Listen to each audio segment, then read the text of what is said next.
You are listening to the Vocal Technologist. Spoken tech for your ears. Welcome back, everyone. You're tuned into Vocal Technologist, and today we're diving into our Tech Tuesday segment, focusing on, well, the ever-shifting world of DevOps. Yep. Got some really interesting developments to unpack for you today, from AI getting its hands dirty in code to making infrastructure, actually visible.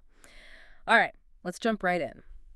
So, first up, AI. It's really embedding itself into how we build and secure software now, isn't it? Oh, absolutely. It's becoming fundamental. Yeah, like GitLab's latest release, 18.3, they're calling it an AI-native DevSecOps platform, which basically means AI is like everywhere, integrated into the data layer, the control plane, the user experience. It's all geared towards making humans and AI work together better. Right, more seamless collaboration. Exactly. Think real-time code intelligence using their knowledge graph, like a smart map of your code-driving automated flows, boosting governance. It's pretty powerful stuff. And what's really fascinating there, I think, is how it reshapes the whole software lifecycle. It's not just about going faster anymore. Yep. No, it's adding this layer of security and efficiency. Yeah. It's more than just basic automation. It changes where engineers focus their energy, maybe letting them tackle bigger picture problems. That's a great point. Elevating the role, really. Exactly. And speaking of making things flow better, AWS Lambda now plays nice directly with GitHub Actions. Ah, yes. That was a welcome change. Huge simplification, Yeah. right?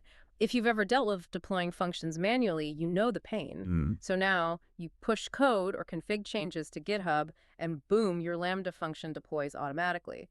Less scripting, fewer mistakes. And it handles both .zip files and container images. Yep, both. Plus, it integrates with IAM using OIDC for secure access. Pretty smooth. Yeah, that really streamlines the whole CI/CD pipeline. It frees up developers to, actually innovate instead of getting stuck managing deployments. Totally.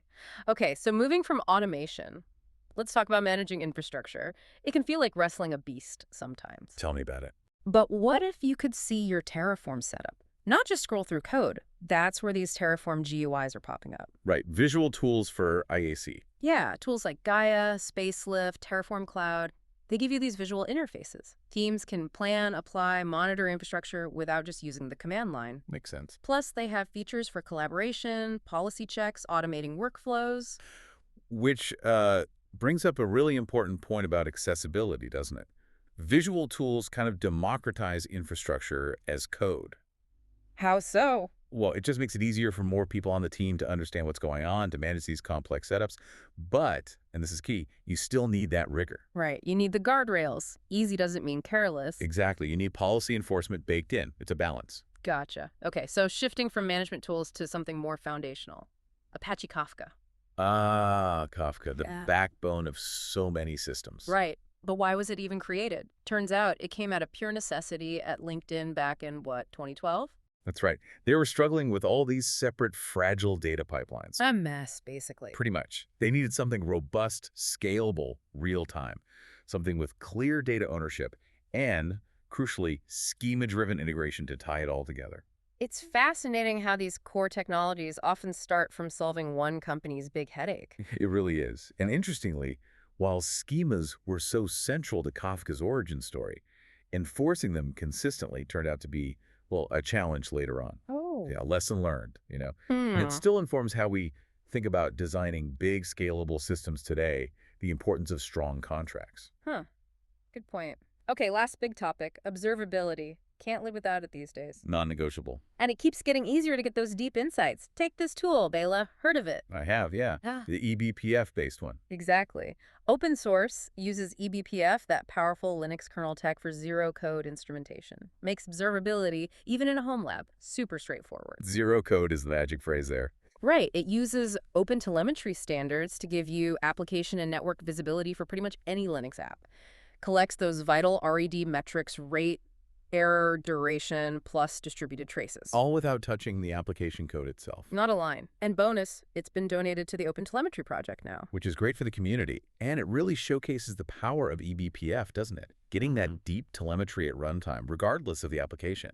That's huge for troubleshooting and just understanding system behavior. Production, home lab, doesn't matter. It really is a game changer. So wrapping things up for today, what's the big takeaway? We're seeing AI baked into platforms, smoother serverless deploys, visual ISC, effortless observability. Yeah, the DevOps world just keeps evolving. It's constantly finding ways to streamline things, make systems more reliable, make our jobs, hopefully, a bit easier. And it's that blend, I think. Innovation meets solid foundational principles. We're not just grabbing new tools, we're rethinking the how we build, how we secure, how we monitor. Absolutely. So, as we close out this Tech Tuesday segment, here's something for you to chew on. With all this increasing intelligence and automation weaving its way through our tools, how is that going to redraw the lines between developers, ops, and security folks over the next, say, 5 years? That's a good question. The roles are definitely blurring. Something to ponder. Thanks for tuning in to Vocal Technologist, and we'll catch you next time. Spoken Tech for your ears.